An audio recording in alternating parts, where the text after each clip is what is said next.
ఎప్పుడూ కూడా బూడిద గుమ్మడికాయని శుభ్రంగా కడగకూడదు.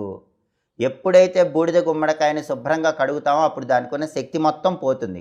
కాబట్టి ఎట్టి పరిస్థితుల్లో బూడిద గుమ్మడికాయని శుభ్రంగా కడగకూడదు.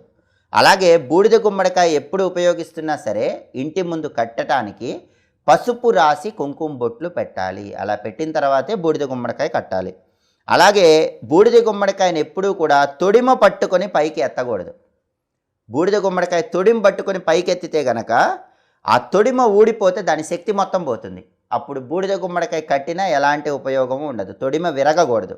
విరిగితే ఎలాంటి ప్రయోజనము బూడిద గుమ్మడికాయకు ఉండదు. తొడిమలో శక్తి ఉంటుంది. అలాగే బూడిద గుమ్మడికాయని తలకిందులుగా పట్టుకోకూడదు. ఎప్పుడైతే కాడ కిందకు వచ్చేటట్టు బూడిద గుమ్మడికాయ పట్టుకుంటామో అప్పుడు దానిలో ఎనర్జీ తీసుకునే శక్తి పోతుంది. కాబట్టి ఎప్పుడైనా సరే మీరు మార్కెట్ నుంచి బూడిద గుమ్మడికాయ ఇంటికి తెచ్చుకునేటప్పుడు తలకిందులుగా